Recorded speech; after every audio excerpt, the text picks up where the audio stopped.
तो हमने पिछली क्लास में क्या देखा था? Alkene to diol, alkene to diol. और डाइओल बनाने की कितने मेथड देखे थे अपन ने? बहुत सारे देख लिए अपन ने। देखो पहला अपन ने देखा था प्रीवोस्ट, ये देखा था प्रीवोस्ट। दूसरा अपन ने देखा इम्प्रूव्ड, जिसमें वाटर यूज में लिया गया था, वुडवर्ड। आ गया वुडवर्ड, वुडवर्ड। ठीक है भाई। प्रीवोस्ट जो है वो एंटी डाइओल बना रहा था। क्या बना रहा? Anti diol. Anti diol. और वुडवर्ड बना रहा था सिन डाइओल। अभी एक और चीज समझाऊंगा आपको इसमें, है ना? हाँ जी, एक देखा था अपन ने केमनो को, और एक बताया था ओस्मियम टेट्राऑक्साइड, और एक अपन ने देखी थी रिंग ऑफ बीम। यानी कि पहले इपोक्साइड बनाया था और फिर इपोक्साइड की एसिडिक और बेसिक रिंग ऑफ बीम में अपन को मिले थे एंटी डाइओल। एंटी डाइओल कोई दिक्कत हुई? साथ में अपन ने एक चीज और देखी थी, आपने देखा हो तो, कि इसमें लेस स्टेबल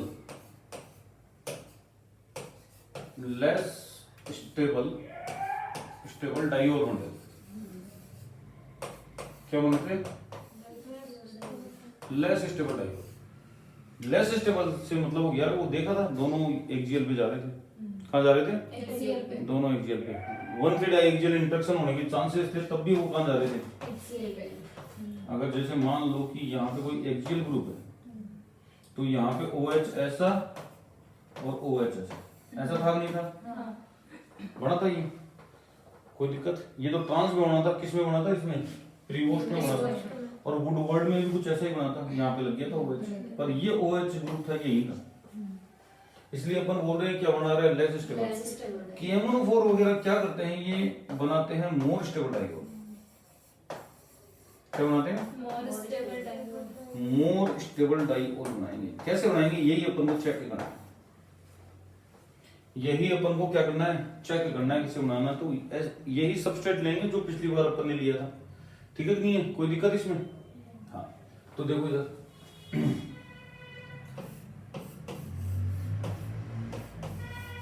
यही था, ये एल्कीन थी, और यहाँ पे मान लो कि ओस्मियम टेट्राऑक्साइड आ गया। एक का करवा दूंगा, दूसरा समझ में आ जाएगा अपने आप। एक का अगर समझ में आया, दूसरा आ गया। अब आपको अच्छी तरह पता है कि ये सिन मैनर में जुड़ेगा, सिन या सिस मैनर में जुड़ेगा। किसमें जुड़ेगा? सिन या सिस। अब 1,2 सिस क्या होता है? 1,2 सिस होता है आपका एक्सियल इक्वेटोरियल।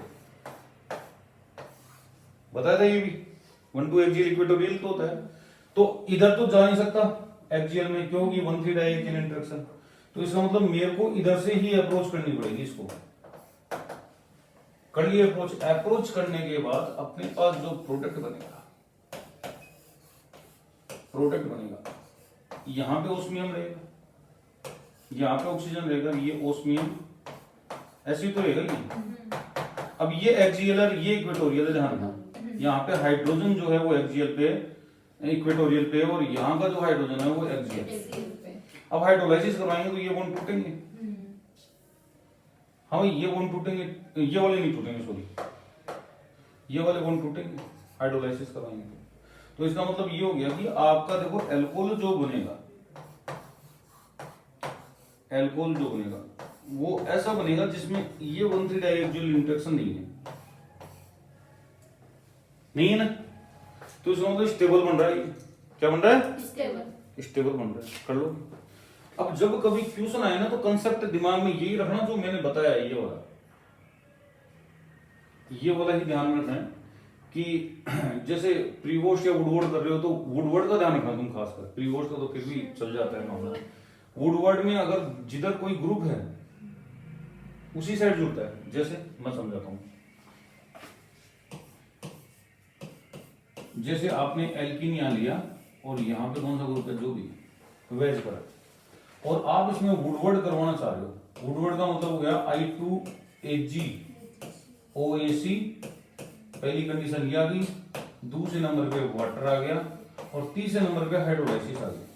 क्या आ गई, हाइड्रोलाइसिस। और मैंने तुम्हें ये भी बताया था कि ये वाटर यहाँ पे भी टिका सकता है, कोई जरूरी नहीं है कि वो दूसरे नंबर पे 1-2 में कर सकता है इस रिएक्शन को। तो जब वुडवर्ड रिएक्शन होगी तो ये जो आपका डाइओल बनेगा, कौन सा डाइओल, भी इसी पैटर्न में बनेगा जैसे स्टीरियोकेमिस्ट्री लगी हुई है, यानी कि लेस स्टेबल डाइओल बनेगा।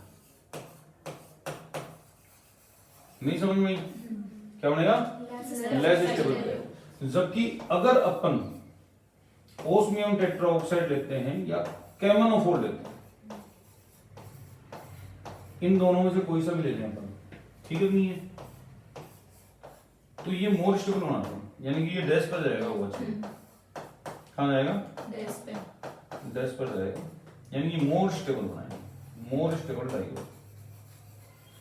ये समझ में आई या नहीं आई। दूसरी चीज ध्यान रखना, एक्सो एंडो का भी चक्कर होता है इसमें। इस टाइप की स्टीरियोकेमिस्ट्री के प्रोडक्ट भी पूछे जा सकते हैं, दिख रहा है आपको।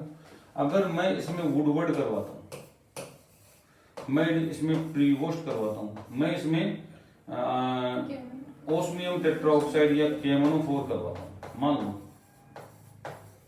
करवा ली,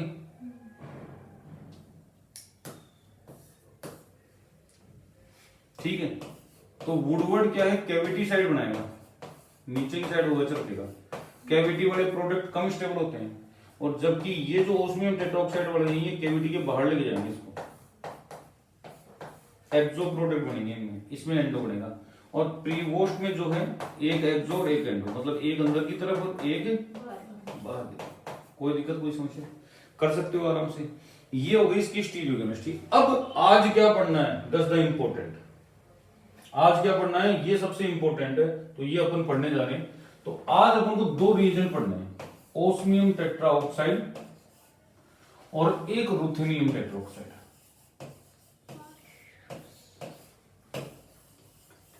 रुथेनियम टेट्राऑक्साइड और एक ओस्मियम टेट्राऑक्साइड, ठीक है भाई। रुथेनियम टेट्राऑक्साइड तो आपको पता है, पढ़ चुके हो करता क्या है, लेकिन रुथेनियम टेट्राऑक्साइड की और भी एप्लीकेशन है, वो सारी अपन को देखनी है, ठीक है नहीं है। तो अपन स्टार्ट करें, उससे पहले आपको ये उतार लेना चाहिए पुराना, फिर इस टॉपिक से अपन स्टार्ट करें, ठीक है। ओस्मियम टेट्राऑक्साइड, ठीक है, ये ऑक्सीडाइजिंग एजेंट स्पेसिफाई है, ठीक है। क्या करता है, इसका मेन जो फंक्शन है, एक ही फंक्शन है, वो है एल्कीन से डाइओल बनाना। क्या बनाना, एल्कीन से डायो, ठीक है नहीं है। और ये जो है रिजियो सेलेक्टिव नेचर का है, रिजियो सेलेक्टिव नेचर का है, regio selective nature. Regio selective nature का मतलब ये होता है कि अगर 2 प्रकार की एल्कीन है तो ये खुद इलेक्ट्रोफिलिक है, हाई ऑक्सीडेशन स्टेट में है, +8 ऑक्सीडेशन स्टेट है ओस्मियम। तो ये जो ओस्मियम है इलेक्ट्रॉनिकली डेफिशिएंट है एक्चुअल में, ठीक है नहीं है, +8 ऑक्सीडेशन स्टेट है इसकी। तो इसको ज्यादा न्यूक्लियोफिलिक एल्कीन चाहिए। अगर आपके पास 2 एल्कीन है, कैसे, ये वाली 2 एल्कीन है साहब, और एक पर आपने क्या बना रखा है, एक पर आपने 2 इलेक्ट्रॉन विड्रॉइंग ग्रुप लगा रखे हैं, एक यहां पे और एक यहां पे लगा रखे हैं। तो आप ओस्मियम टेट्राऑक्साइड लोगे, दिख जाएगा आपको ओस्मियम टेट्राऑक्साइड, तो डाइओल बनेगा डेफिनेट रूप से।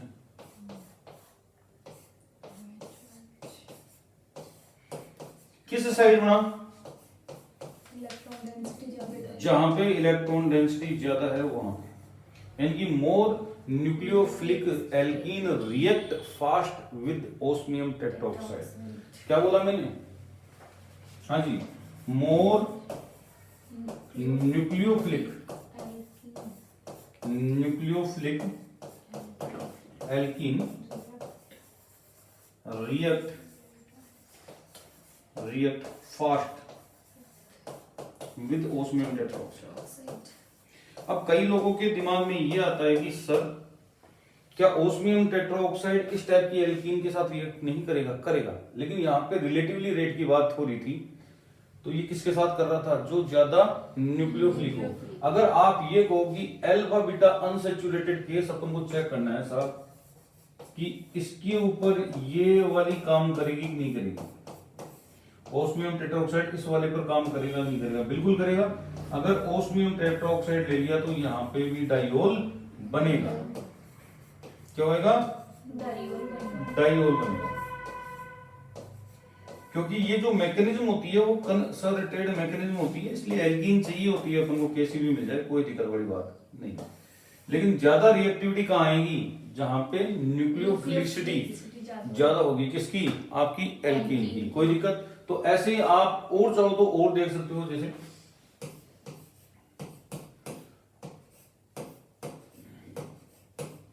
यहां पे करवाना है करवा सकते हो, ठीक हुई।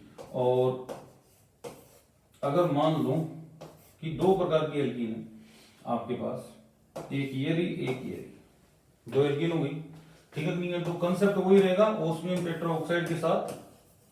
इसमें तो कोई ऑप्शन ही नहीं है ना, इसमें कोई ऑप्शन ही नहीं है, सिन बना देना, या तो दोनों वेज पे लगाना है या दोनों डैश पे लगाना है। इसमें अपने पास ऑप्शन है बेटा, ऑप्शन है। इसका मतलब ये हो गया कि इस वाली एल्कीन पे डाइओल न बनाकर इस वाली में अपन डाइओल बना। कुछ समझ में या नहीं है? क्लियर है? कहीं कोई दिक्कत? कर सकते हो आराम से। ओस्मियम टेट्राऑक्साइड के साथ ये चीजें होने वाली है। क्लियर है? अब हम बात करेंगे इसकी स्टीरियोकेमिस्ट्री की। तो ओस्मियम टेट्राऑक्साइड के लिए अपन देख चुके हैं, अभी देखा है अपन ने कि ये मोर स्टेबल क्या बनाता है।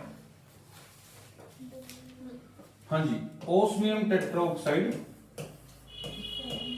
Is also stereo selective.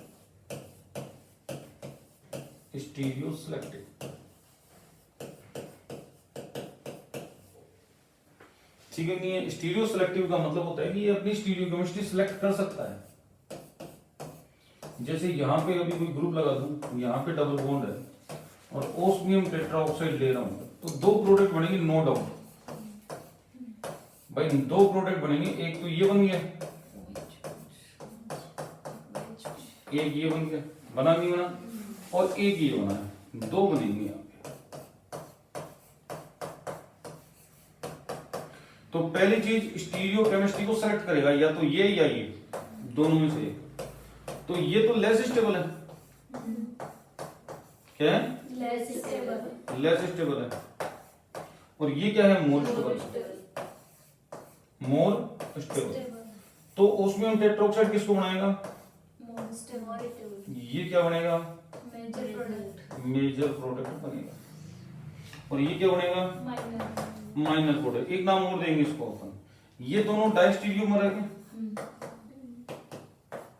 Diastereomer क्या हुई? डायस्टीरियोमर। इसका मतलब osmium tetroxide diastereo selective reagent भी है। क्या है? Diastereo selective. ये भी लिख सकते हो आप, कोई दिक्कत वाली बात नहीं है। अब इसके दो केस आते हैं, वो ढंग से समझना। दो केस समझाऊंगा मैं आपको कि अगर अपने पास एलाइलिक अल्कोहल है, ये सब एलाइलिक अल्कोहल है और मैंने इसकी स्टीरियोकेमिस्ट्री दी, ठीक है नहीं है? तो अपने पास ओस्मियम टेट्राऑक्साइड दो रिएजेंट के साथ आ सकता है, साथ में दो रिएजेंट के साथ आ सकता है। दो रिएजेंट, पहला ओस्मियम टेट्राऑक्साइड आ गया, ओस्मियम टेट्राऑक्साइड हो गया, या दूसरे नंबर पे NaHSO3 नमो वगैरह दे दे, कुछ लिखा हुआ। ये एब्रिविएशन की लिस्ट दे दूंगा, आज मैं चेक कर लेना नमो वगैरह वो क्या होते हैं। ये बेसिस होते हैं, क्या होते हैं? ये आ गया। तो नॉर्मल जो कंसेप्ट है वो चल रहा है, वो चलेगा अपना नॉर्मल कंसेप्ट है। जो कौन सा बनेगा? ये वाला यहां पे मेजर होगा, नॉर्मल कंसेप्ट। इसमें आप कहीं कोई दिक्कत नहीं करनी है, आपको कोई समस्या नहीं करनी है।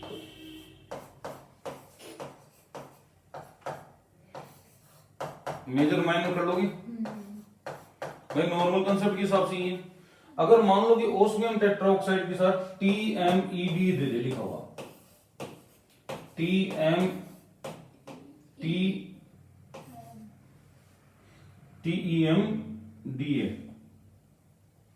क्या नाम है, नाम भूल गया मैं, TMEDA,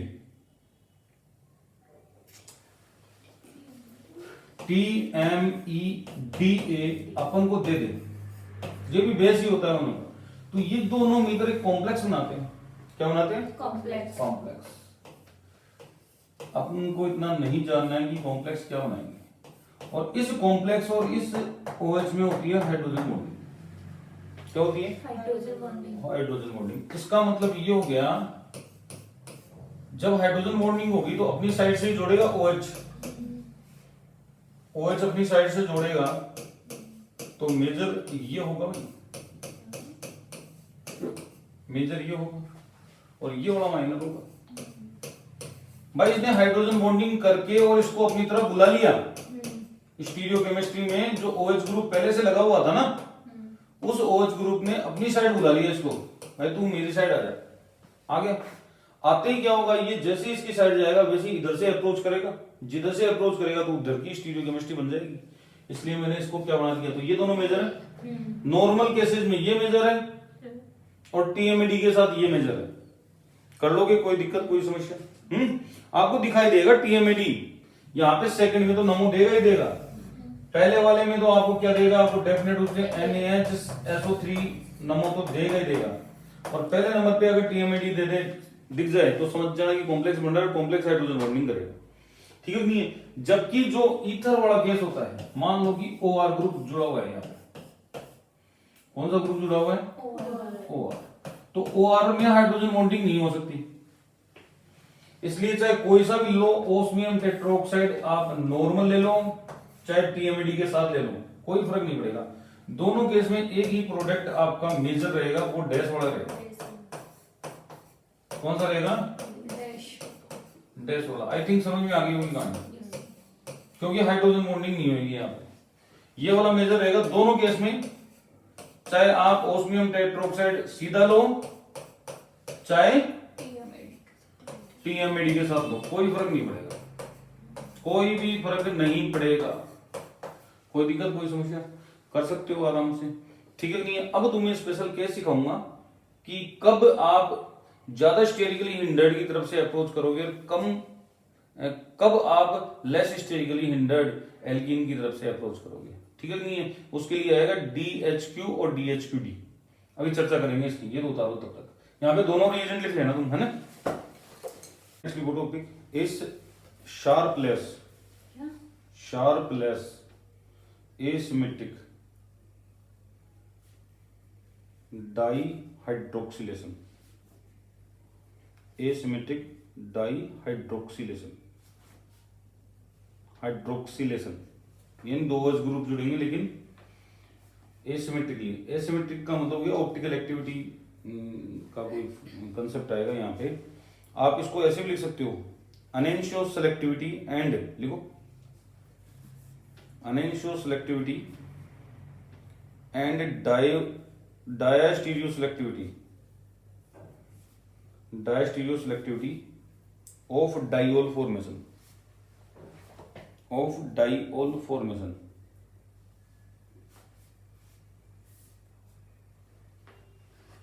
देखो ये क्या लग रहा है, मैं समझाने की कोशिश करता हूँ, फिर अपना आगे चलेंगे।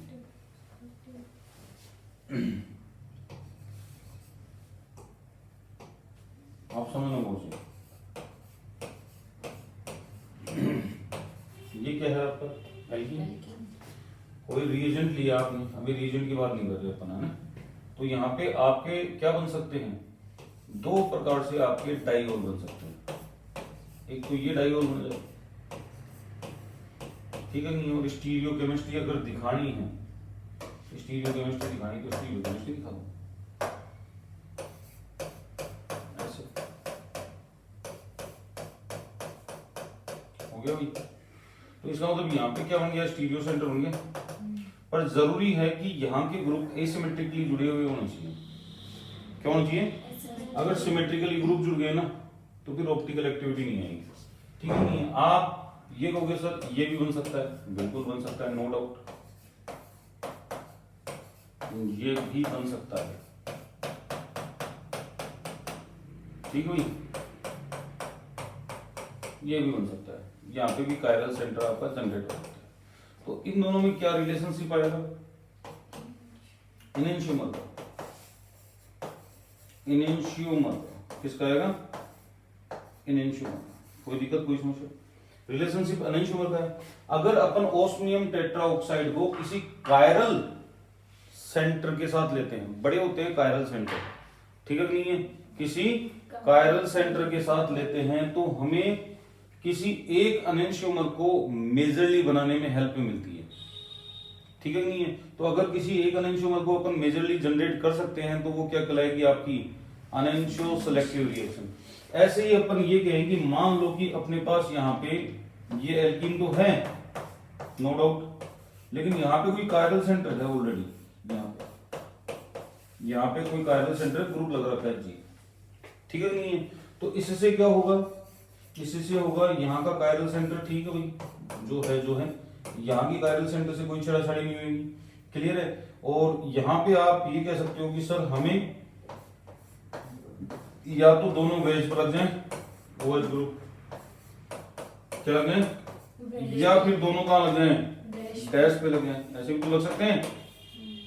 हाँ भाई, ये तो मैंने एक सैंपल समझाया तुम्हें, क्या लग जाए? OH ग्रुप डैश पे लग जाए। तो इन दोनों में रिलेशनशिप क्या आएगा? इन दोनों में रिलेशनशिप आएगा डायस्टीरियोमर। किसका आएगा? डायस्टीरियोमर का।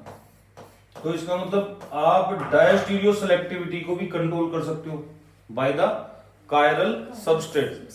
तो ओस्मियम टेट्राऑक्साइड के साथ हम कौन से कायरल सबस्ट्रेट लेंगे और कैसे लेंगे, उन्हीं की चर्चा करेंगे, ठीक है नहीं है? इसको राइट डाउन करो आप। अब जो वो कायरल सेंटर है उसकी बात करते हैं अपन। तो वो कायरल सेंटर हो सकता है, या तो हो सकता है DHQ होल ट्वाइस PaHl। अभी स्ट्रक्चर में दिखाऊंगा, इसकी बहुत बड़ी स्ट्रक्चर होती है, लिखने की जरूरत नहीं होती। तो इसका मतलब ये थ्योरेटिकल एग्जाम्स में कम पूछा जाता है, कॉम्पिटिटिव एग्जाम्स में ज्यादा पूछा जाता है। और ये है DHQD ट्वाइस PaHl, ठीक है नहीं है? तो आप देख रहे हो इसमें तो ऊपर से सप्लाई हो रहा है, इसमें नीचे से सप्लाई हो रहा है कि नहीं हो रहा, ठीक है नहीं है? और यहाँ पे जो ग्रुप लगे हुए हैं वो लगा हुआ है, एक मीडियम ग्रुप लगा हुआ है, एक लार्ज ग्रुप लगा हुआ है, एक स्मॉल ग्रुप लगा रहे हैं, एक सबसे स्मॉल है हाइड्रोजन, ठीक है नहीं है? और लार्ज ग्रुप और मीडियम ग्रुप एक दूसरे के ट्रांसफर है, देख लेना, लार्ज ग्रुप और मीडियम ग्रुप एक दूसरे के ट्रांसफर है, चाहे ये वाला हो एग्जाम्पल, चाहे ये वाला एग्जाम्पल हो, कोई दिक्कत, कोई समस्या? ये कर लेंगे अपन। फिर उसके बाद क्या है, ढंग से समझना, उसके बाद क्या है, इसके एग्जांपल्स हैं। तो एग्जांपल्स की बात कर लेते हैं अपन, एग्जांपल्स की बात अपन कर लेते हैं। पहला एग्जांपल्स देखो,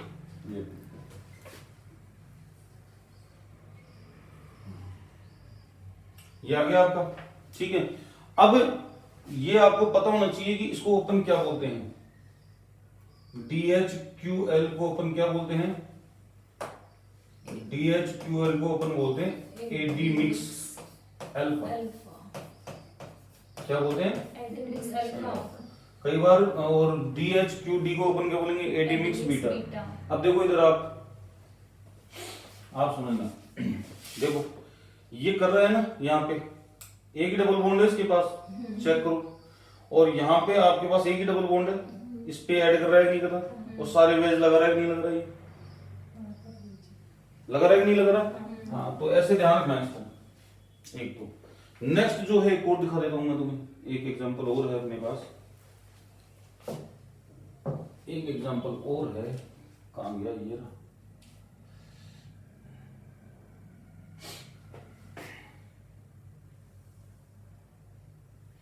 यहाँ पे क्या लिया है अपन ने? AD मिक्स बीटा लिया है, क्या लिया है? AD मिक्स बीटा, ठीक है? और ये कहां पे जोड़ रहा है? वेज पर, हाँ डैश पर जोड़ रहा है। पर एक चीज ध्यान रखना तुम, यहाँ पे दो प्रोडक्ट है, एक तरफ तो ये वाला है और एक तरफ ये वाला है, ठीक है नहीं है? और रेशियो जो रहता है इसका लगभग 6.1 का रेशियो रहा होगा इसमें, ठीक है नहीं है? हाँ, यहाँ पे यील्ड 50% है और 99% से ज्यादा अनइंशोमेरिक एक्सिस है, और जबकि यहाँ पे कितनी है 10% यील्ड है और 96% अनइंशोमेरिक एक्सिस है। कर लोगे, बस इतना ही लिखना होता है इसमें, खत्म। आएगा नहीं वैसे, चांसेस कम है इसके आने के, ठीक है। तो इसको खत्म करो, फिर अपन रुथेनियम टेट्राऑक्साइड देखते हैं क्या है। एक और ऐसा स्ट्रक्चर इसकी 3 फुट में उठाई थी ना वहां से अपन, इनकी लास्ट पड़ी थी, ये तो आ गई ना, ये वाली, ये वाली भी आप देख सकते हो, ठीक है भाई। कर लोगे, कर लो इसको। अब देखो आपका जो एल्कीन टू डाइओल वाला पोर्शन था वो तो हो गया कंप्लीट पूरी तरह। अब उसके एक भी एग्जांपल्स वगैरह क्वेश्चंस वगैरह नहीं आएंगे। अब अपन चल रहे हैं आगे, आगे चलेंगे अपन क्या भाई, एल्कीन टू कार्बोनिल कंपाउंड। कहां चलेंगे, हाँ एल्कीन टू कार्बोनिल चलेंगे। और इस एल्कीन टू कार्बोनिल में अपन पढ़ेंगे इस बॉन्ड को तोड़ना एक्चुअल, यानी कि अपन इस बॉन्ड को तोड़ेंगे, यानी कि ये हो गया ऑक्सीडेटिव क्लीवेज। क्या हो गया, ऑक्सीडेटिव क्लीवेज। और ऑक्सीडेटिव क्लीवेज में पहला रिएजेंट आता है आपका रूथेनियम टेट्राऑक्साइड। ये इंपॉर्टेंट रिएजेंट है, इसको पढ़ना है अपन। क्या पढ़ना है, रूथेनियम टेट्राऑक्साइड को पढ़ना है। हालांकि ऑस्मियम टेट्राऑक्साइड के ऊपर दोबारा आएंगे अपन इसी में, लेकिन पहले इसको एक बार डिटेल करके इसको खत्म करते हैं रूथेनियम टेट्राऑक्साइड को, फिर आगे चलेंगे, ठीक है। नहीं है तो रूथेनियम टेट्राऑक्साइड बहुत ज्यादा कॉस्टली रिएजेंट है, बहुत ज्यादा कॉस्टली है, ठीक है। नहीं है, बहुत ज्यादा कॉस्ट आती है इसकी, कॉस्टली रिएजेंट, इसलिए कैटालिटिकल अमाउंट में यूज में लिया जाता है। काय में लिया जाएगा, हाँ कैटालिटिकल अमाउंट।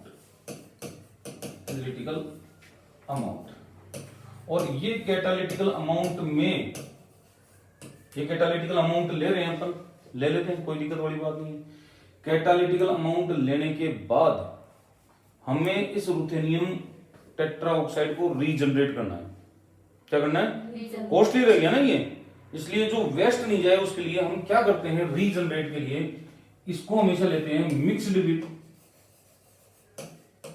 विद NaIO4, सोडियम पर आयोडाइड के साथ लेते हैं इसके साथ लेंगे, ठीक है। नहीं है, ये मिक्स करते हैं अपन इसके अंदर, ताकि जब ये खुद रिड्यूस होना, भाई एक्चुअल में रूथेनियम टेट्राऑक्साइड क्या करेगा, सबस्ट्रेट है, सबस्ट्रेट को ऑक्सीडाइज करेगा, कौन, रूथेनियम टेट्राऑक्साइड। तो रूथेनियम टेट्राऑक्साइड जो है वो खुद रिड्यूस होएगा, क्या होएगा, रिड्यूस।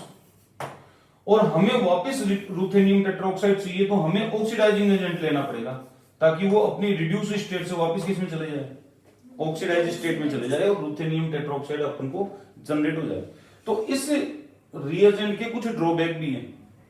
एक्चुअल में जो बॉन्ड क्लीवेज का काम है वो यही करवा रहा है, सोडियम पर आयोडेट।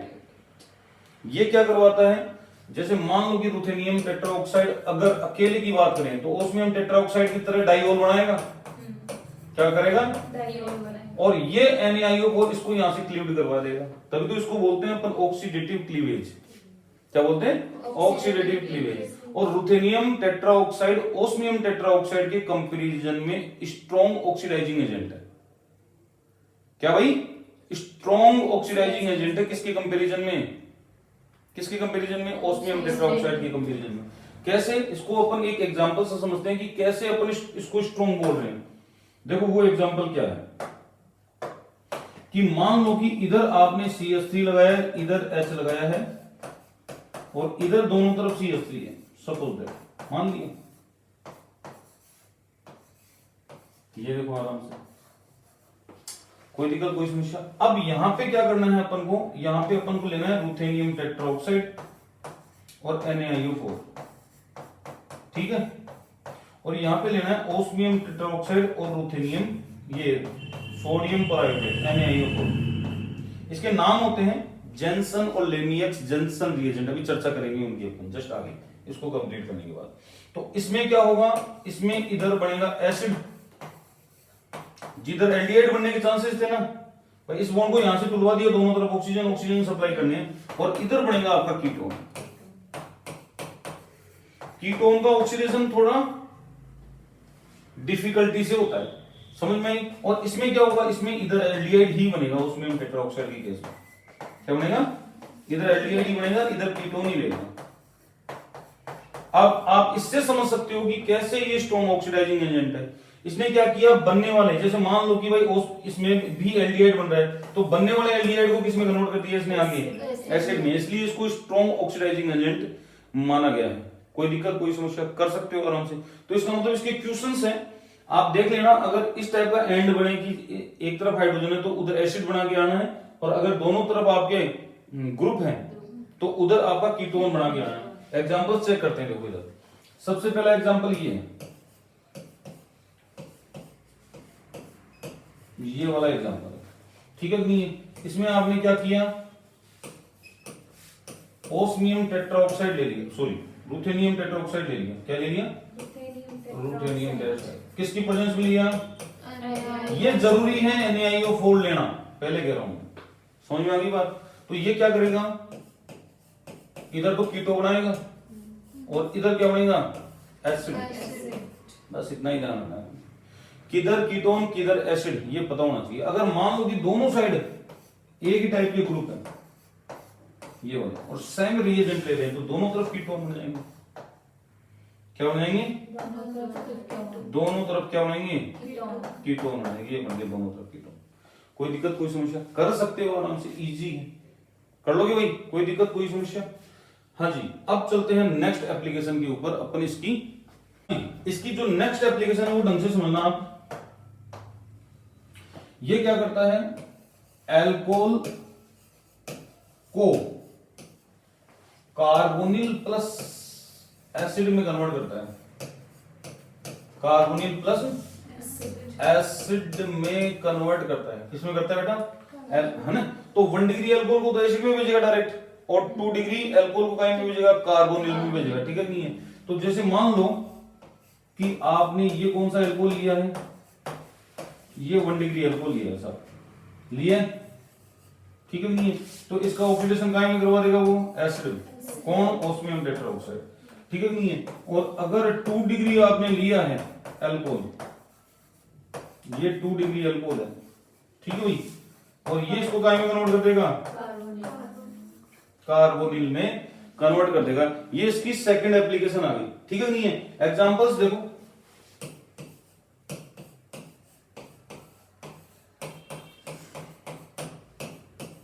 ये आ गया, मान लो ओस्मियम टेट्राऑक्साइड आपको दिख गया, तो क्या करोगे,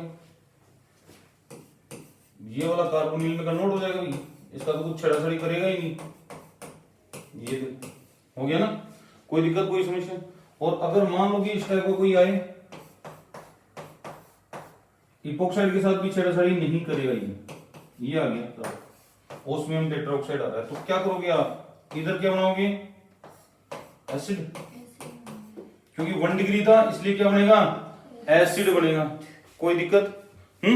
और कई बार क्या होता है, ये ईथर्स जो होते हैं अपने, ईथर्स, इनको ऑक्सीडाइज करता है एस्टर्स में, काई में, एस्टर्स में, जैसे ये ईथर है, ठीक है, ओस्मियम टेट्राऑक्साइड लिया आपने, तो ये क्या करेगा, यहां पे कीटो ग्रुप जनरेट कर देगा, just like selenium dioxide, just like selenium dioxide, कोई दिक्कत कोई समस्या। और कई बार क्या होता है कि जैसे कोई एरोमेटिक रिंग्स हैं, जैसे नेफ्थलीन है, नेफ्थलीन को अगर रूथेनियम टेट्राऑक्साइड आपने दिया है, क्या भाई, रूथेनियम टेट्राऑक्साइड आपने दिया है, तो ये क्या बनाएगा, थैलिक एसिड, क्या बनाएगा, थैलिक एसिड। इस कार्बन और इस कार्बन को इसने क्या कर दिया, ऑक्सीडाइज कर दिया, कोई दिक्कत कोई समस्या। और कई बार क्या होता है, एक एरोमेटिक रिंग होती है और एक एलिफेटिक रिंग होती है, 2 रिंग होगी ना, तो अपन 2 रिएजेंट ले सकते हैं इसको ऑक्सीडाइज करने के लिए। ये वाला और KMnO4। तो KMnO4 क्या करता है, एलिफेटिक रिंग को ऑक्सीडाइज करेगा ऐसे, समझ में आई बात। जबकि रुथेनियम टेट्राऑक्साइड क्या करता है, एरोमेटिक रिंग को ऑक्सीडाइज करेगा। ध्यान रखना बस, यही जो चीजें अलग हैं वो ही बताने की होती हैं कि KMnO4 और रुथेनियम टेट्राऑक्साइड में क्या डिफरेंस है, ठीक है। नहीं तो रुथेनियम जो टेट्राऑक्साइड है वो किसका ऑक्सीडेशन करेगा बेटा, और KMnO4 किसका करेगा, एलिफेटिक का। कोई दिक्कत, कोई समस्या, ठीक है भाई। तो ये थोड़ा सा आपको ध्यान में रखना है। क्लियर, कोई दिक्कत, बस इतना सा ये रुथेनियम टेट्राऑक्साइड घना है तब। और आप चाहो तो सेकंड वर्जन भी कर सकते हैं, पर कई बार क्या होता है सेकंड वर्जन में क्या होगा, ये रुथेनियम टेट्राऑक्साइड इस फॉर्मेट में नहीं देता, वो दूसरे फॉर्मेट में देता है। कैसे देगा देखो, जैसे मान लो कि कोई भी सब्सट्रेट दे दिया, तो यहाँ पे रुथेनियम ट्राइक्लोराइड और वाटर मॉलिक्यूल दे देगा। अब ये समझ जाना कि इससे क्या बनेगा, आपका रुथेनियम टेट्राऑक्साइड ही बनेगा, RuO4, और साथ में देगा NaIO4, क्या देगा, 4। समझ में आई बात। और छोटे मोटे रिएजेंट वगैरह इसमें खूब मिल सकते हैं। अब जैसे मान लो कि ये दे दिया आपको, ग्रुप्स वगैरह लगाए हुए हैं यहाँ पे, कुछ भी मान लो, ठीक है। नहीं है तो क्या बनाएगा इसका, ईथर है ना, ईथर का एस्टर बना देगा। क्या बना देगा, सारा कंसेप्ट वैसे के वैसे चलेगा, सेम कंसेप्ट। जैसे मान लो ये वाला है, इसको यहां से तोड़ेगा, हाँ भाई, तो उधर का तो कीटोन ही बनेगा, है भाई, और इधर का क्या हो जाएगा, COOH, ठीक है। नहीं हम थोड़ी सी टीम करेंगे तो यहां से क्या निकल जाएगा, CO निकल जाएगा। तो ये आपका क्या बन जाएगा, एल्कोहलिक एसिड बनेगा। क्या बनेगा, एसिड बनेगा। कोई दिक्कत। ऐसे ही आप चाहो तो एसिड क्लीन का भी करवा सकते हो, सेम रिएजेंट आएगा ये। आप चाहो तो एसिड क्लीन का करवा सकते हो, R triple bond C triple bond C। तो ये यहां से तोड़ेगा इसको पूरे को, ठीक है। नहीं है, इसको तोड़ने के बाद क्या करेगा, ये दोनों तरफ एसिड बनाएगा। एसिड क्लीन से याद रखना, दोनों साइड क्या बनेगा, एसिड बनेगा, कोई रोकने वाला नहीं। कर लोगे, कर सकते हो।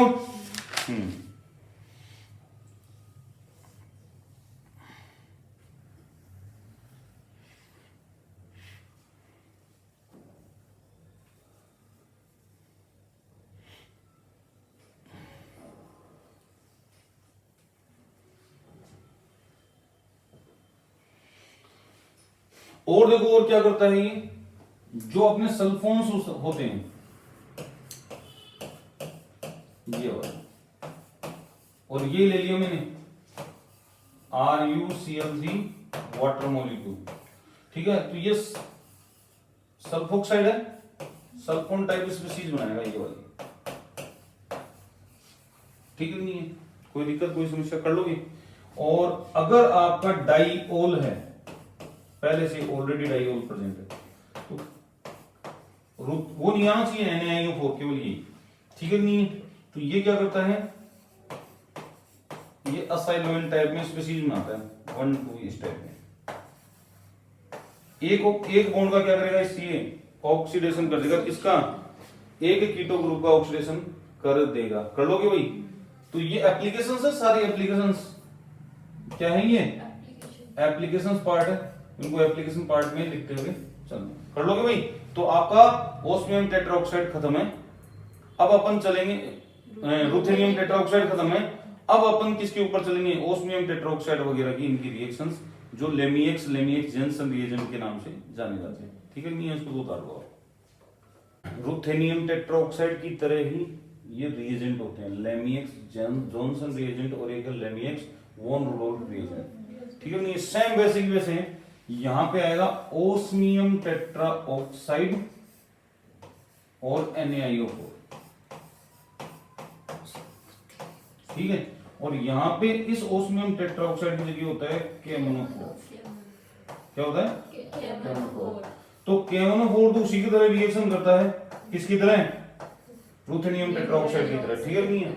अब ये जो NaIO4 होता है, NaIO4 इसको कहा जाता है मेलप्रेट रिएजेंट। क्या कहा जाता है? मेलप्रेट रिएजेंट। मेलप्रेट रिएजेंट किसके लिए होता है? ये ग्लाइकोलिक बॉन्ड क्लीवेज के लिए होता है। किसके लिए होता है? Glycolic bond cleavage. हाँ, ग्लाइकोलिक बॉन्ड क्लीवेज के लिए होता है। ठीक है, क्लीवेज। और ये क्या करता है? ये जो ग्लाइकोल है आपका, ये वाला, ये ग्लाइकोल है, इसको यहां से तोड़ेगा, ये क्लीवेज करेगा। तो डाइवोल का जो रिडक्शन ऑक्सीडेशन पढ़ाऊंगा तब इसको मेलप्रेट को अपन देखेंगे, लेकिन अपन को पता होना चाहिए कि ये रिएजेंट करता क्या है, यहां से क्लीवेज करने का काम करता है। और क्रेगी रिएजेंट होता है लेड टेट्राएसीटेट। क्या होता है? लेड टेट्रा एसीटेट, शॉर्ट में बोलते हैं LTA। क्या बोलते हैं? LTA, लेड टेट्रा एसीटेट, इसको क्रेगी रिएजेंट बोलते हैं। ये भी यही काम करता है ग्लाइकोलिक बॉन्ड क्लीवेज का। लेकिन खास बात क्या है, जो मेलप्रेट रिएजेंट है वो केवल सिन डाइओल के ऊपर वर्क करता है। कहीं के ऊपर? जबकि लेड टेट्राएसीटेट सिन डाइओल और ट्रांस डाइओल दोनों के ऊपर वर्क करेगा। समझ में आ गई? ठीक है, नहीं है? इन दोनों का काम क्या है? इस बॉन्ड को तोड़ना। ठीक है, नहीं है? तो यहां पे क्या हो रहा है, और इन दोनों के बारे में अपन पढ़ चुके हैं, उसमें टेट्राऑक्साइड की डाइओल बनाता है। तो ये दोनों मिलकर तो ये बनाएंगे, और ये क्या करेगा? इसको तोड़ देगा, और तोड़ेगा तो कार्बोनिल कंपाउंड में कन्वर्ट करेगा। अब देखो एक रिएक्शन देख लेना, बस उसी से समझ में आ जाएगा कि बेसिकली ये है क्या। देखो इधर ये रिएक्शन थी अपने पास, ये वाली देखी थी अपन ने। अगर मैं यहां पे पहला रिएजेंट लेता हूं आपका रुथेनियम टेट्राऑक्साइड ले लिया, और दूसरे नेर एरो के ऊपर डाल देता हूं NaIO4, हो गया। तो आपको पता है प्रोडक्ट क्या होगा? ठीक है, नहीं है? हाँ जी, ये कार्बोनिल बन गया और इधर हो जाएगा एसिड। क्लियर? अब ओस्मियम टेट्राऑक्साइड में क्या होगा? NaIO4। तो ओस्मियम टेट्राऑक्साइड पहले तो बनाता है डाइओल, ये बना दिया डाइओल साहब, यहां पे OH लग गया, यहां पे OH लग गया, और पहले से एक CH3 था। और NaIO4 क्या करता है? मेलप्रेट, वो इस बॉन्ड को तोड़ने का काम करता है। तोड़ देगा, तोड़ते ही जो बन रहा है ना वो आराम से बनेगा, इसमें फर्दर ऑक्सीडेशन नहीं होता। इधर एल्डिहाइड बन रहा है, और इस वाले में इधर कीटोन बन रहा है। जबकि जो KMnO4 होता है, वॉन रुडोल्फ वाला NaIO4, वो क्या करता है पता है? वो डाइओल तो बनाएगा KMnO4, तो भाई डाइओल तो बना दिया, ये लो सब इसकी प्रॉपर्टी है डाइओल बनाने की। इसको तोड़ेगा, ये बनेगा, यही बनेगा, यही बनेगा, ये बन गया। ठीक है भाई, इसके आगे ये बन गया। लेकिन KMnO4 क्या करता है? KMnO4 इसका फर्दर ऑक्सीडेशन कर देता है ना, और फर्दर ऑक्सीडेशन करके क्या बनाता है? ये वाला, बस ये बना देता है फर्दर ऑक्सीडेशन करके। तो आपने देखा कि रुथेनियम टेट्राऑक्साइड और KMnO4 के प्रोडक्ट में कोई भी डिफरेंस नहीं है, जबकि ओस्मियम टेट्राऑक्साइड का प्रोडक्ट थोड़ा अलग चलेगा। कोई दिक्कत, कोई समस्या? तो ये जो बॉन्ड है, हमने क्या पढ़ा है? हमने पढ़ा है एल्कीन टू कार्बोनिल और एल्कीन टू एसिड बन रहा है कि बन रहा, और इसको अपन बोलते हैं ऑक्सीडेटिव क्लीवेज। इस ऑक्सीडेटिव क्लीवेज में एक रिएक्शन हो जाती है, ये तो खत्म हो गई आपकी, बस इतनी ही है। 3 रिएक्शन बता दी मैंने भाई, एक तो ये बता दी, एक ये बता दी, एक ये बता दी, खत्म ही है। अब एक रिएक्शन हो रहा है जिसको अपन बोलते हैं ओजोनोलाइसिस। पढ़ते हैं 11th 12th से ये ओजोनोलाइसिस। ओजोनोलाइसिस में क्या होता है समझना, कि ये आपकी एल्कीन है, अपन दोनों का पढ़ेंगे, एल्काइन का भी पढ़ेंगे साथ में ओजोनोलाइसिस। ठीक है नहीं है? और यहां पे ओजोन आएगी, तो ओजोन क्या करती है? इसके साथ रिएक्ट करके सेकेंडरी ओजोनाइड बनाती है। क्या बनाती है? ये सेकेंडरी ओजोनाइड, ये सेकेंडरी ओजोनाइड है। और इसके क्या प्रोडक्ट होंगे? टूटेगा ये इसी मैनर में, टूटेगा इसी पैटर्न में, ये इसी पैटर्न में टूटेगा, ऐसे वाई शेप में टूट गया। टूटने के बाद प्रोडक्ट क्या होंगे? प्रोडक्ट्स क्या होंगे? वो डिपेंड करेगा कि यहां पे क्या रिएजेंट दिया हुआ है। समझ में आई बात? यहाँ पे क्या रिएजेंट दिए हुए हैं वो डिसाइड करेगा कि क्या प्रोडक्ट होंगे। क्लियर है। और वैसे जो जनरल प्रोडक्ट होते हैं इसके जनरल प्रोडक्ट जो होते हैं वो होते हैं ये carbon double bond O generate होएगा यहाँ से, ठीक है, और इधर carbon double bond O generate होएगा। अगर आपने एरो के ऊपर KMnO4 ले लिया तो इसका ऑक्सीडेशन अगर एल्डिहाइड बन रहा है यहां उसका एसिड तक ऑक्सीडेशन करेगा। अगर यहां पे सोडियम बोरोहाइड्राइड ले लिया NaBH4 तो यहां कुछ भी बने XYZ उससे कोई फर्क नहीं पड़ेगा, एल्कोहल में ले जाएगा ये। समझ में आई कहां तक ले जाएगा? लिथियम एल्यूमिनियम हाइड्राइड ले लिया तो भी एल्कोहल में ले जाएगा। तो डिपेंड करता है कि आप यहां पे कौन से रिएजेंट ले रहे हो। तो इसकी चर्चा अपन बाद में करेंगे, पहले ये देखते हैं कि ये सेकेंडरी ओजोनाइड बनता कैसे है, ठीक है नहीं है। तो सेकेंडरी ओजोनाइड बनता है 1,3 डाइपोलर साइक्लोएडिशन रिएक्शन से। कहां से बनता है भाई? हाँ, क्योंकि जो ओजोन है आपकी ये ओजोन है, तो इस ओजोन में ऐसे होता है ये बॉन्ड। तो ऐसे होने का मतलब क्या हो गया आपका, ऑक्सीजन पर नेगेटिव चार्ज और इस ऑक्सीजन पे पॉजिटिव चार्ज। तो ये तो गए यहां पे, ये गए यहां पे, ये वाले इलेक्ट्रॉन उठकर यहां पे हो गई 1,3 डाइपोलर साइक्लोएडिशन रिएक्शन। तो जैसे ही 1,3 डाइपोलर साइक्लोएडिशन रिएक्शन होती है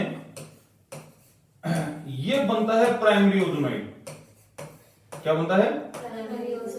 प्राइमरी ओजोनाइड। और ये जो प्राइमरी ओजोनाइड है ये अनस्टेबल कैटेगरी का होता है, ये सेल्फ क्लीवेज होता है। क्या होता है? सेल्फ क्लीवेज होता है। तो सेल्फ क्लीवेज कैसे होगा वो देखते हैं, ठीक है नहीं है। देखो इधर ये इस प्रकार से क्लीवेज होगा, हो गया क्लीवेज। क्लीवेज होने के बाद ये आपका कार्बोनिल ग्रुप ऐसे आ गया, ठीक है नहीं है। और ये आपका क्या आ गया यहाँ पे पॉजिटिव, कार्बन के ऊपर पॉजिटिव, इस ऑक्सीजन के ऊपर नेगेटिव। ये वापस 1,3 डाइपोलर स्पीशीज बन गई। क्या बनी? हाँ, इसको आप करवा दो रेजोनेंस, कोई दिक्कत वाली बात नहीं है। तो जैसे ये बनेगी तो ये वाली स्पीशीज बन गई।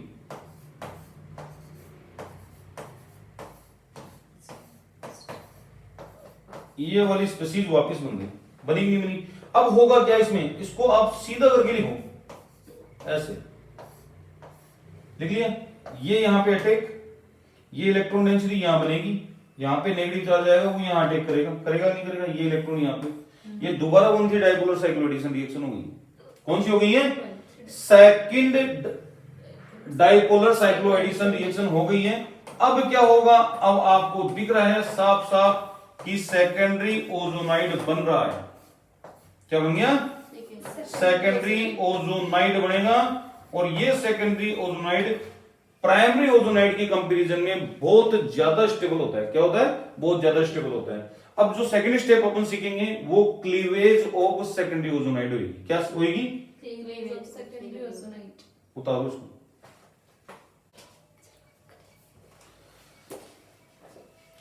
तो अब हमें पढ़ना है क्लीवेज ऑफ सेकेंडरी ओजोनाइड। तो ये सेकेंडरी ओजोनाइड आपका बना दिया है मैंने, इसका क्लीवेज अपन को पढ़ना है, ठीक है। तो क्लीवेज जो होगा इसका हमेशा वो वाई फॉर्मेट में होगा। अभी जैसे बात की थी ना अपन ने, किस फॉर्मेट होगा? वाई फॉर्मेट में हमेशा ऐसे ही क्लीवेज होगा, ठीक है नहीं है। और अब समझना, आपको पता है कि इस क्लीवेज से आपको नॉर्मली क्या प्रोडक्ट मिल रहे हैं? ये मिलेंगे नॉर्मली, मिल गए भी। इनको बोलते हैं carbonyl compound, not aldehyde not ketone, carbonyl compound, ठीक है भाई। और ये कार्बोनिल कंपाउंड कब मिलते हैं? जब या तो रिएक्शन करवाओ आप जिंक की प्रेजेंस में। काहे की प्रेजेंस में बेटा? जिंक की प्रेजेंस में। तो जिंक की प्रेजेंस में करोगे तो ये जो एक्स्ट्रा ऑक्सीजन है वो ले जाएगा जिंक ऑक्साइड के रूप में, और यहाँ पे कार्बोनिल कंपाउंड मिलेंगे एल्डिहाइड कीटोन। क्या मिलेंगे? Aldehyde ketone. और यही रिएक्शन हो सकती है कोई अच्छा ऑक्सीजन एक्सेप्टर हो, जैसे फास्फोरस होता है, येलाइड में देखा नहीं था, ऑक्सीजन लेने के लिए जाता है वो, ठीक है नहीं है। तो सल्फर का कंपाउंड ले लो, क्या ले लो? सल्फर का कंपाउंड ले लो। तो ये किस रूप में निकलेगा? डीएमएसओ के रूप में निकलेगा। किस रूप में निकलेगा? डीएमएसओ के रूप में निकलेगा। फास्फोरस का कंपाउंड ले लो, उसके ऑक्साइड के रूप में निकलेगा। दिख रहा है ये जो ऐसे। अगर आपने KMnO4 लिया है, KMnO4, तो ध्यान रखना जहां पे एल्डिहाइड बनता वहां पे तो बनेगा एसिड। नहीं समझ में आई? जहां पे एल्डिहाइड बन रहा था, मान लो कार्बोनिल कंपाउंड में एक साइड H लगा हुआ है तो वो एसिड बना देगा। KMnO4 उसका फर्दर ऑक्सीडेशन कर देता है, क्या बना देगा?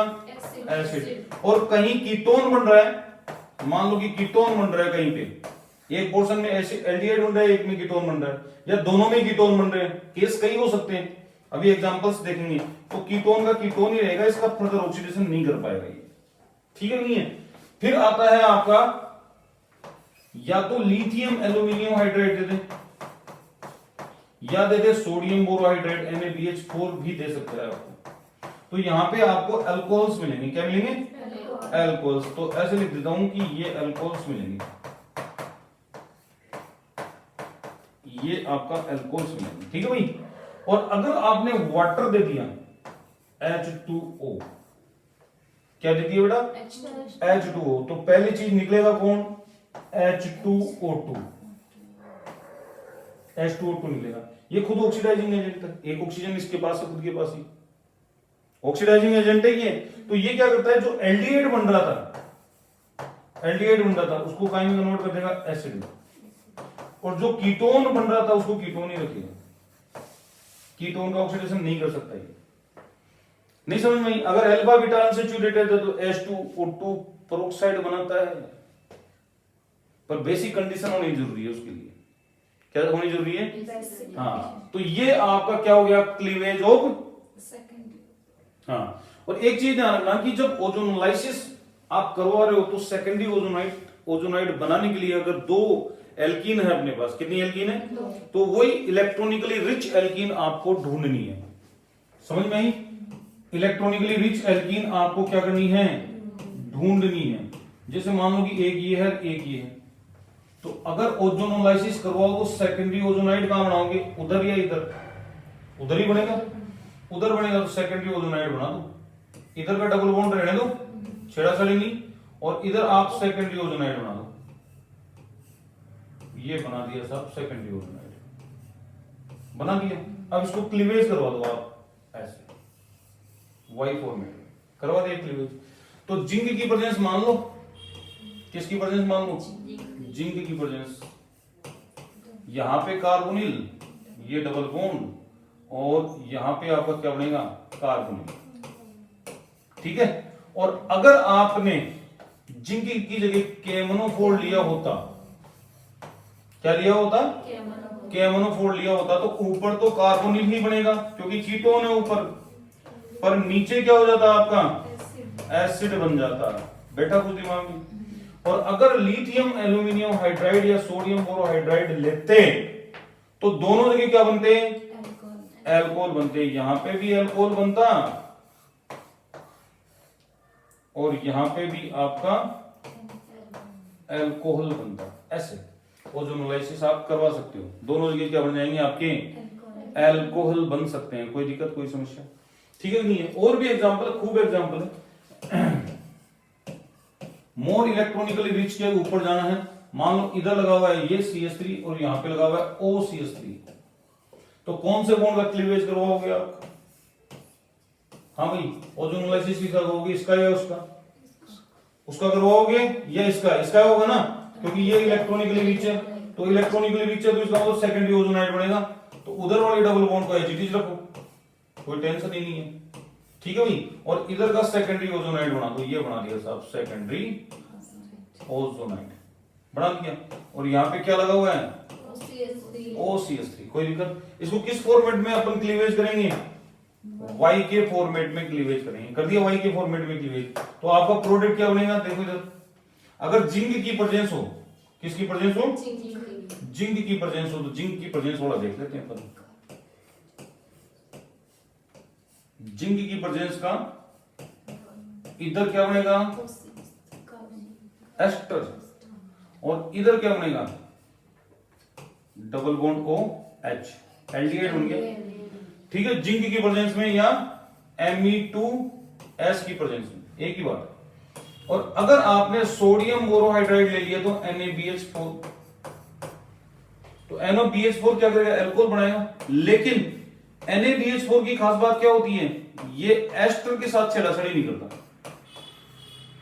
इधर आपका एल्कोहल मिल जाएगा OH, लेकिन किसके साथ छेड़छाड़ी नहीं करेगा, एस्टर के साथ। अगर लिथियम एल्यूमिनियम हाइड्राइड है इसकी जगह, किसकी जगह, सोडियम बोरोहाइड्राइड की जगह कौन है, लिथियम एल्यूमिनियम हाइड्राइड, तो ये क्या करेगा, ये इसका भी एल्कोहल बना देगा। दोनों का क्या बनाएगा बेटा, एल्कोहल। कोई दिक्कत, कोई समस्या। KMnO4 लोगे तो आपको पता है KMnO4 एस्टर का कुछ कर नहीं सकता, इसका एसिड बना देगा। समझ में आई बात, कर लोगे भाई, हैं? तो इस टाइप के बेसिकली क्वेश्चंस आते हैं जो आपको पता होना चाहिए। अब एल्काइन का और देख लो आप, देखो इधर ये एल्काइन है,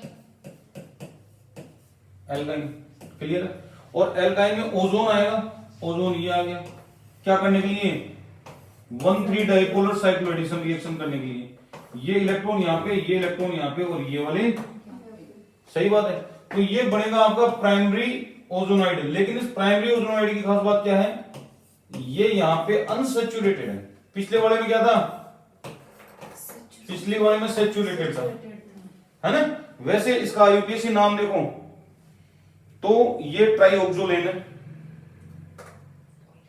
ऑक्सोलेन, ट्राइऑक्सोलेन, ठीक है कि नहीं है, हाँ, सैचुरेटेड में ऑक्सोलेन बोलते हैं, तो कोई दिक्कत वाली बात नहीं है। अब इसको क्लीवेज करवाएंगे अपन, इसको तो क्लीवेज अपन उसी फॉर्मेट में करवाएंगे जिसमें अपन ने करवाया था। ये इलेक्ट्रॉन यहाँ पे, ये वाले यहाँ पे, लेकिन ये आपका अलग नहीं होगा हिस्सा, दिख रहा है क्या, ये हिस्सा अलग नहीं होगा, अलग नहीं होगा। तो इसका मतलब इस कार्बन के ऊपर आपका पॉजिटिव चार्ज आ गया, और यहाँ पे डबल बॉन्ड O बन गया, और ये O माइनस, यहाँ पे फ्री रोटेशन हो जाता है, और फ्री रोटेशन से ये ऊपर चला जाता है, चला गया। तो आपका ये कीटो ग्रुप तो यही है, दिख रहा है आपको, और ये वाला आपका फ्री रोटेशन से कहां चला गया, ऊपर, कहां चला गया, ऊपर। यहाँ पे पॉजिटिव चार्ज है बेटा अभी, है ना, और ये रहा आपका ऊपर, चला गया। ऊपर जाने के बाद ये देखो, ये अटैक, ये इलेक्ट्रॉन यहाँ पे, और यहाँ पे जो इलेक्ट्रॉन डेंसिटी बनेगी वो कहां अटैक करेगी, ये वाली। तो सेकेंडरी ओजोनाइड बनेगा जरूर, लेकिन थोड़ा उससे अलग, बीच में बॉन्ड रहेगा सेकेंडरी ओजोनाइड में। पहले वाले के बॉन्ड थोड़ी था, नहीं है ना, ये बन गया आपका। इसका क्लीवेज भी वाई फॉर्मेट में होगा सेम, लेकिन ये बॉन्ड नहीं टूटेगा, ये वाला बीच वाला दिख गया ना आपको बॉन्ड, ये नहीं टूटेगा, ये ऐसे वाई बॉन्ड में ही टूटेगा, वाई क्लीवेज ही होगा इसका। ये देखो, ये बीच वाला बॉन्ड नहीं टूटेगा, इसलिए dot dot dot dot dot dot लगा देता हूं जहां पे नहीं टूटता है, ठीक है कि नहीं है। होगा क्या, होगा क्या, होगा ये कि यहाँ पे 1,2 डाइकीटो कंपाउंड बनेगा, ऊपर देखो बन गए, और जिंक है या Me2S है, तो ये ऑक्सीजन जो एक्स्ट्रा बनी है, जो एक्स्ट्रा ऑक्सीजन यहाँ पे ये आई है, उसको ले जाएंगे ये दोनों मिलकर, ये बन गया 1,2 डाइकीटो, कर लोगे भाई। तो इस हिसाब से आपका ओजोनोलाइसिस कंप्लीट है, ध्यान रखना है, ठीक है नहीं है। अब लास्ट जो बचता है आपका, वो कौन सा बचता है, वो बचता है alkene, alkene 2 carbonyl, carbonyl without cleavage of carbon carbon bond. क्या भाई, alkene 2 carbonyl without cleavage of, हाँ, कार्बन कार्बन बॉन्ड, इस बॉन्ड को नहीं तोड़ना, ठीक है नहीं है। तो यहां पे एक ही रिएक्शन आती है, कौन सी, वॉकर प्रोसेस। तो क्या होती है वॉकर प्रोसेस, समझाता हूं, देखो आप, ठीक है। अब इसको उतार दो। तो अब हम चेक करेंगे क्या भाई, alkene 2 carbonyl without cleavage of carbon carbon bond, और वो कौन सा है भाई, वॉकर प्रोसेस। तो ये रहा वॉकर प्रोसेस, देखो इसमें होता क्या है, पहले डीम आता है जीरो ऑक्सीडेशन स्टेट में, आ गया, वाटर आएगा, CuCl2 आएगा, और O2 आएगा, ऑक्सीजन आएगा, ये आपको मिलेगा पूरा मिक्सचर, मिलेगा नहीं मिलेगा।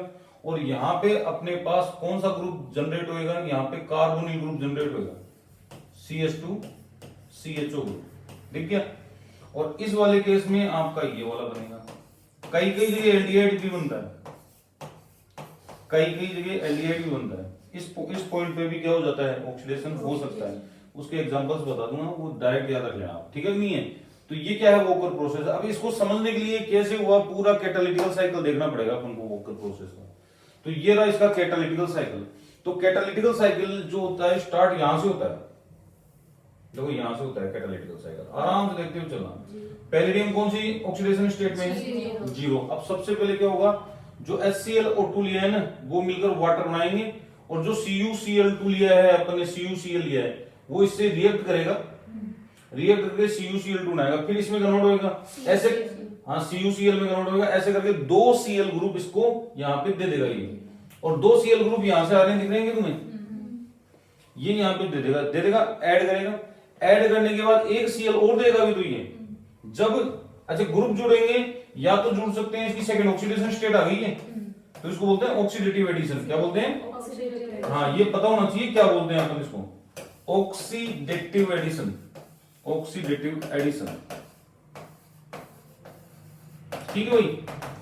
कौन सी ऑक्सीडेशन स्टेट में आ गया, सेकंड में। उसके बाद देखो ये दोनों ग्रुप जुड़ेंगे, उसके बाद ये किस में आ जाएगा, फोर्थ ऑक्सीडेशन स्टेट में आ जाएगा। फोर्थ में तो कहां आ रहा है, सेकंड में ही आ रहा है, ये अभी भी टाइम में आ रहा है, सेकंड में। ये वाटर कहां से आ गया भाई, वाटर नहीं है, ये Cl है, क्या है, Cl है, ये वाटर नहीं है, वाटर अगले वाले में जुड़ेगा, ये यहाँ पे Cl, ठीक है। तो ये वाला Cl यहाँ पे आके जुड़ गया, ये बन गया कंपाउंड, और ये कौन सी ऑक्सीडेशन स्टेट में चला गया, थर्ड में चला गया, जाने दो, ऑक्सीडेटिव एडिशन ही हो रहा है उन्हें, ठीक है। अब क्या होगा, ये जो अपना वाटर है, वाटर था, वो रिप्लेस करता है एक Cl ग्रुप को, खुद जुड़ जाएगा वाटर के रूप में, जुड़ गया, सीधा सीधा है। ऑक्सीडेशन स्टेट आपकी कम हुई है वापस, क्योंकि न्यूट्रल जुड़ गया आपका, तो ये +2 में हो गया वापस, किसमें हो गया, +2 में। वैसे ज्यादा टाइम तक तो +2 ही मेंटेन रहेगी, ये ट्रांजिटरी स्टेट है, कम समय के लिए बनती है। आप नहीं दिखाओगे तो चलेगा, आप यहाँ पे डायरेक्ट वाटर का एडिशन कर दो, इस Cl को हटा दो, एक स्टेप कम हो जाएगी, बढ़िया है ना तुम्हारे लिए, तो क्या दिक्कत होगी, ठीक है नहीं है। फिर वापस वाटर आएगा, वाटर क्या करेगा, आपको यहां पे अटैक करेगा, वाटर यहां पे अटैक करेगा, ये इलेक्ट्रॉन इधर जाएंगे, और ये इलेक्ट्रॉन यहां जाके इस पैलेडियम से जुड़ जाएगा, जुड़ गया, देखो ये एल्कीन जुड़ गया, सीधा सीधा इस पैलेडियम से जुड़ा, पैलेडियम से। अब जुड़ने के बाद क्या होगा, आप वाटर का जब एडिशन होगा, तो एल्कीन पर वाटर का एडिशन जब होता है, जैसे मान लो, तो ये इस प्रकार से तो होगा OH+, तो एक H+ निकलेगा, वो बता रखा है यहाँ, ठीक है नहीं है, और H+ निकलेगा तो एल्कोहल जुड़ गया आपका, कोई दिक्कत कोई समस्या। अब यहाँ पे अपन को हो रही है गड़बड़ काम, स्टेरिक इंडेंस आ रही है थोड़ी सी, तो इस Cl ग्रुप को बाहर निकाला जाता है, ये बाहर निकाल दिया Cl ग्रुप को, Cl ग्रुप को बाहर निकाल दिया, ऑक्सीडेशन स्टेट आपकी ये +3 है, ये +2 हो गई, वापिस हो गई चेंज, ठीक है नहीं है। अब क्या होगा इसमें, आराम से समझना, अब इसमें क्या होगा, इसमें ये होगा कि ये जो हाइड्रोजन है ये यहां पे ट्रांसफर होगा, ठीक है नहीं है, कहां होगा, तो ये इलेक्ट्रॉन यहां पे जाएंगे, ये वाले यहां पे आएंगे, चला गया, हाइड्रोजन ट्रांसफर हो गया, और यहां पे ये पाई बॉन्ड बना लिया इसने वापस, नीटा 2 के रूप में बना लिया। अब डिटेच होने का टाइम आ गया इसका, इसको बाहर निकलने का टाइम, देखो इधर सर्कल में, ठीक है भाई, कोई दिक्कत कोई समस्या। तो ये कहां से जाके जुड़ेगा, ये यहां से हटा देगा, और ये यहां से जाके जुड़ेगा इस कार्बन से, देखो जुड़ गया इस कार्बन से आके, जुड़ा नहीं जुड़ा, अब क्या होगा भाई, इसको बाहर निकलना है, इसको बाहर निकलना है, और कार्बोनिल के रूप में निकलेगा, तो ये इलेक्ट्रॉन U और ये वाले U, ठीक है नहीं है, ये देखो इधर, क्लियर है। तो HCl निकल गया, वाटर निकल गया, और ये आपका कार्बोनिल कंपाउंड निकल गया, और ये वापस जीरो ऑक्सीडेशन स्टेट में आ गया। तो ये क्या है, आपकी पूरी की पूरी इसकी वॉकर प्रोसेस की कैटालिटिकल साइकिल है, इस साइकिल को आपको तैयार करना है, कोई दिक्कत कोई समस्या। अब कई बार क्या होता है, जैसे बहुत ज्यादा बल्कि ग्रुप्स हो जाते हैं, या वो आपको लग रहा है, देखो इधर यहाँ पे डबल बॉन्ड, यहाँ पे R ग्रुप लगा रखा है, और यहाँ पे भी R ग्रुप लगा रखा है आपने, चारों ग्रुप ही ग्रुप लगा रखे हैं। तो इस केस में अगर वॉकर प्रोसेस आप करवाते हो, तो यहाँ पे कीटोन नहीं बनेगा, इस पे तो होगा ही नहीं ऑक्सीडेशन, इस वाले पे तो होगा ही नहीं। क्यों नहीं होगा ऑक्सीडेशन, जुड़ने की साइट ही नहीं, एक्चुअल में स्टेरिक इंडेंस है, होगा तो यहां होगा, वो भी क्या बनेगा, एल्डिहाइड बनेगा, समझ में आई बात, क्या बनेगा? एल्डिहाइड बनेगा। कोई दिक्कत, कोई समस्या? कर लोगे? कई बार क्या है, इस टाइप के भी केस आ जाते हैं, इस टाइप के भी केस आ जाते हैं, जैसे ये वाला केस आपका, ठीक है नहीं है? अब इसमें एक मिथाइल ग्रुप यहाँ लगा हुआ है, 2 मिथाइल ग्रुप यहाँ लगे हुए, लग गया, और आपको वोकर प्रोसेस की बात कर रहे हैं, तो इस पे तो जुड़ ही नहीं सकता ना, क्योंकि क्या आ गया, स्टेरिक जुड़ेगा, यहाँ जुड़ेगा, और यहाँ पे कीटो ग्रुप जनरेट नहीं हो सकता, इसलिए नीचे क्या बनेगा आपका एल्डिहाइड ग्रुप, यानी कि CHO में कन्वर्ट होएगा। ये किस में कन्वर्ट होएगा? एल्डिहाइड में। तो आपको आपने देख लिया कि एल्डिहाइड भी बनाता है ये, लेकिन सर्टेन कंडीशंस में।